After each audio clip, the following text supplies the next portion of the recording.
Hello everyone and welcome to another Yu-Gi-Oh discussion.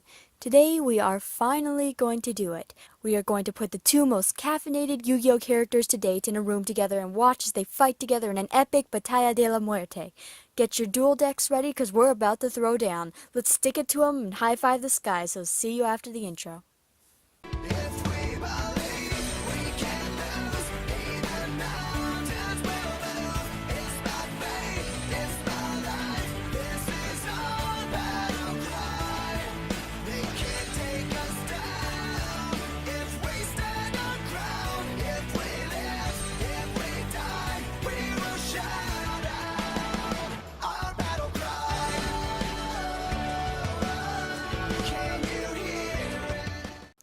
Okay, to get one thing straight, you all should know by now that I am biased toward Yu-Gi-Oh! Zale, so you'd probably figure that I'd naturally like Yuma more. And you'd figure correctly, because at the end of the day, I do like Yuma more. But we're not at the end of the day yet, so I'm going to nitpick, and oh, am I going to nitpick. Disclaimer, the point of this video is not to say which one of them is better than the other, but to shed some light on both the highlights and flaws of these two hyperactive kids in red. So first things first, Judai is a banana. You can't just bite into him without thinking and expect to get something good. After Duel Monsters, GX was a completely different change of pace, and with first impressions, okay, I will admit I wasn't all too impressed with him. But then again, I never have good first impressions of the Yu-Gi-Oh characters, so that's nothing new. Anyway, Judai was a card game prodigy who tried so hard to get into this school, but once he did get into that school, he blew it off like getting in was the only challenge he wanted. It bothered me slightly because I'm sure there were other people who worked super hard to get into Duel Academy and then didn't get in and would have killed to have Judai's seat in the class that he wasn't even going to attend. And yeah, it bothered me mildly, and coupled with his attitude in the first couple of seasons, again, I wasn't impressed with Judai. See, with those first couple seasons, I couldn't take any of the threats to the world seriously because Judai couldn't take them seriously. He would just be running around all like, "Hey, I'm off to save the world, gotcha! Come on, Mr. Villain, get your game on, wiggity whack, yo!" And I admit that always irritated me. But we do get some redeemers, which I'll talk about in a little bit. And then we have Yuma.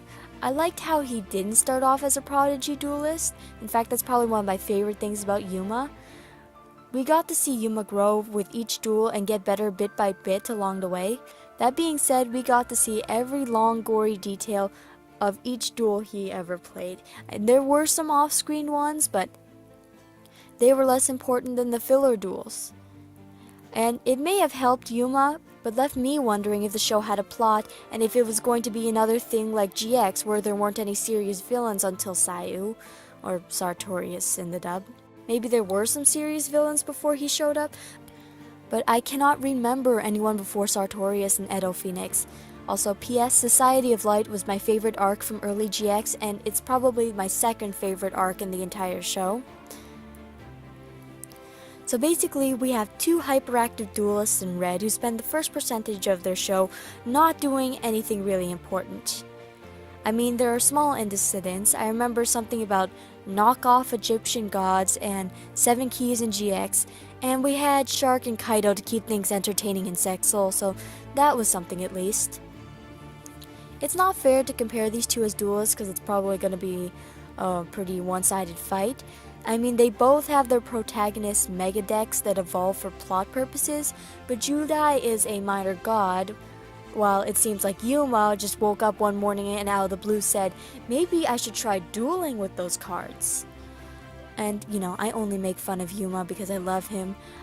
I mean, I do believe if they fought it would be a really close fight, but I just don't know who would win. I'm leaning toward Judai only because he was portrayed to have the mega win rate of Yusei and the King of Games himself. That being said, I don't care about that right now, a duel between Yuma and Judai. I'm here to talk about the development of the characters because I think that is one of the more interesting things about them. They both have a very good amount of development, but the major difference between them is how that development was paced. With Yuma, it is way more consistently paced. You can see it with each episode. Even in some of the more tedious ones, he's learning and picking up things as he goes along.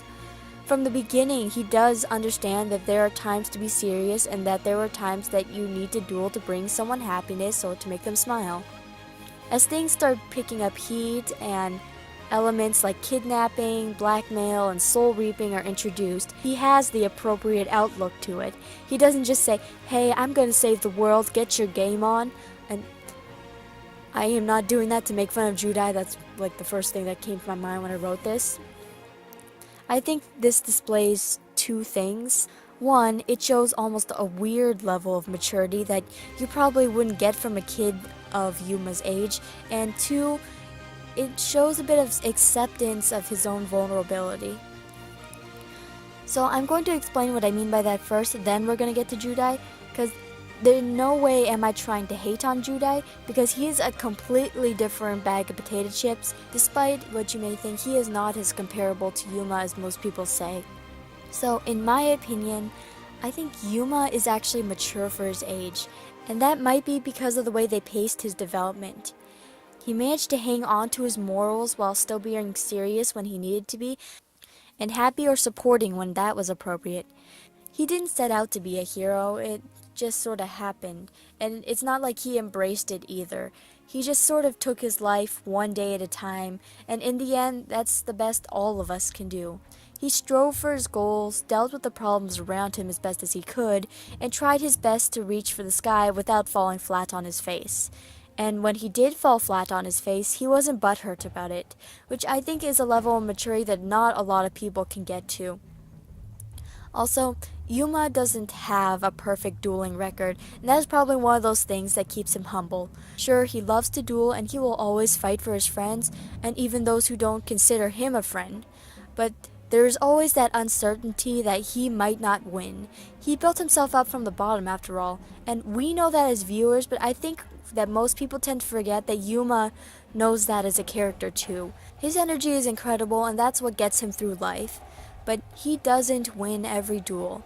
He doesn't even win most of his duels at first. And he walks into every bad situation knowing that fact.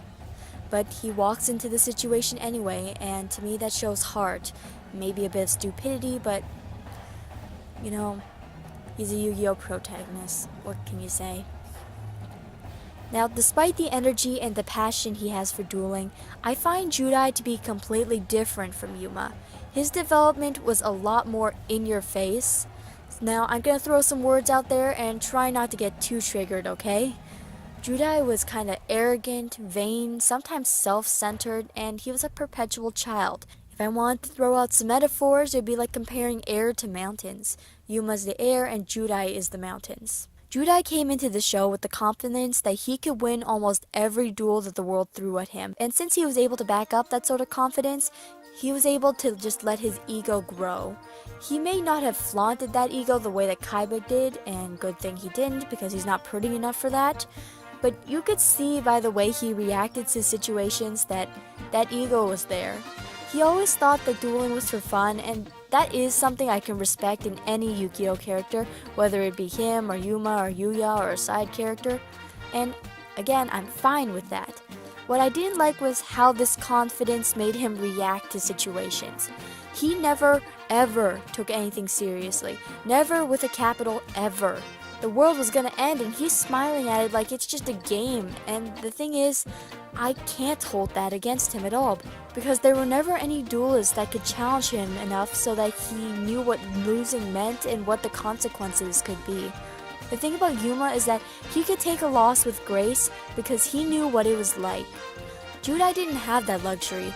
I know it sounds crazy calling losing a luxury, but I think his ability to duel so well is what drove his personality. He never had any chances to know what it meant to lose, to know what it felt like. Dueling was always fun for him because he always won, so of course it was fun. That being said, even though this fact bothered me a little, I loved how the show handled this element. I think Judai took a total of 2 losses in the entire show, one against Ada Phoenix and the other where all his friends died because of it and he became the Supreme King. Oh wait, 3 losses, there was one against Ryo Marufuji near the beginning. I'm not going to count that last one because he didn't really have much of a chance. He took that gracefully and he was still new, so he didn't know that he was the best the school had to offer yet. Anyway, the other 2 times that he lost, he went into full existential crisis mode, which was super fun to watch. Call me mean, but I liked seeing him getting taken down a peg.